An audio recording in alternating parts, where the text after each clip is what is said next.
Bonjour et bienvenue dans cette présentation sur les adverbes de degré en français, basée sur les travaux d'Henriette Gesundheit. Aujourd'hui, nous allons explorer leur rôle dans les énoncés, leur classification et leur impact sur le sens des phrases. Les adverbes de degré sont des outils essentiels pour exprimer l'intensité, la globalisation ou l'emphase dans nos discours. À travers des exemples concrets, nous allons découvrir comment ces adverbes enrichissent notre expression et reflètent la subjectivité de l'énonciateur. On peut catégoriser les adverbes de degré selon 3 classes principales.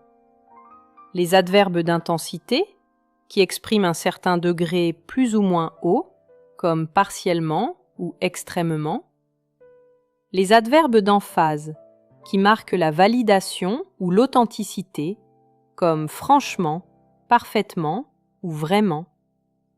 Et les adverbes de quantité, comme beaucoup, tellement ou énormément, qui indiquent la mesure ou la quantité. Commençons par les adverbes qui marquent la non-atteinte du centre attracteur. Ces adverbes indiquent que l'on se situe à l'intérieur d'un domaine notionnel, mais loin de son centre. Ils peuvent exprimer une appréciation négative ou positive.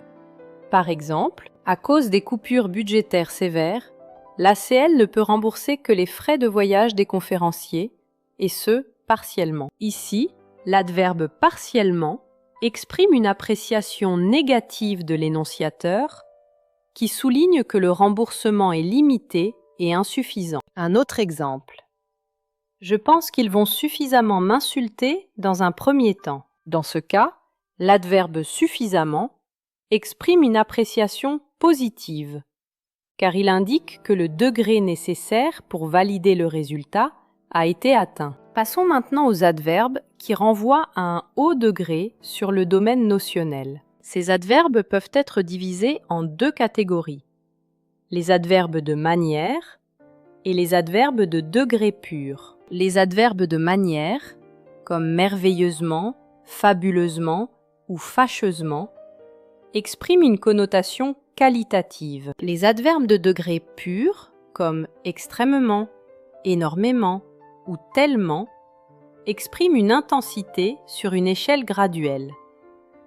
Prenons quelques exemples. C'est une histoire absolument fabuleuse. Ici, l'adverbe fabuleuse est amplifié par absolument, ce qui renforce l'appréciation positive de l'énonciateur. Il a énormément souffert de ne pas être reconnu. Dans cet exemple, énormément est commitable avec beaucoup et porte sur le verbe souffert, exprimant un haut degré de souffrance. Considérons la phrase « Au fil du temps, il est devenu pratiquement l'idole officielle ». Ici, l'adverbe « pratiquement » exprime une appréciation positive marquant un quasi-accomplissement du résultat visé. Les adverbes comme absolument, totalement et complètement renvoient au centre attracteur du domaine notionnel. Ils marquent l'atteinte du terme du domaine, soit par une globalisation, soit par une totalisation.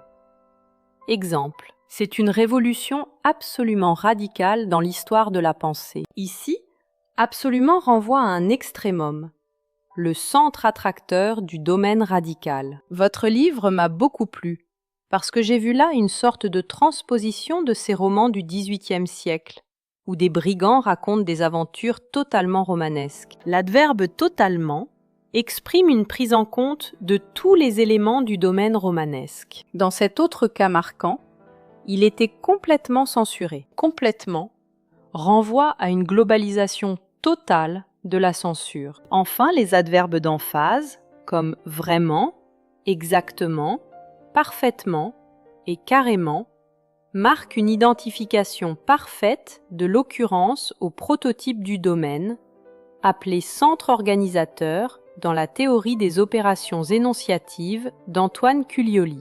Il ne fonctionne pas sur une échelle graduelle, mais sur une relation de tout ou rien.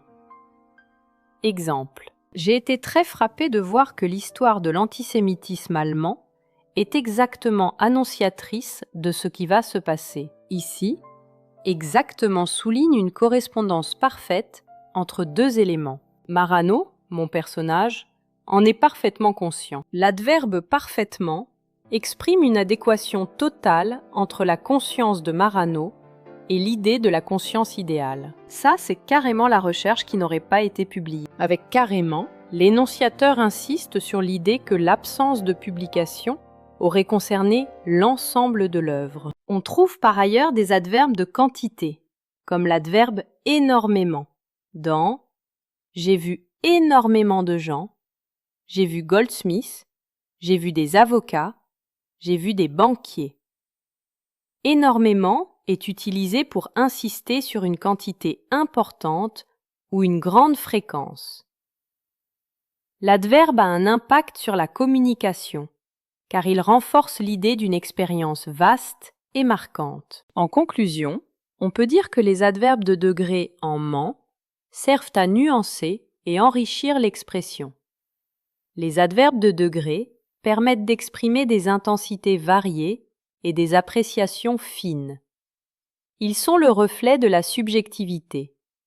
Ils traduisent la perception et l'implication de l'énonciateur dans l'énoncé. Et enfin, ils constituent des outils essentiels pour la communication. Leur maîtrise favorise une communication précise et expressive.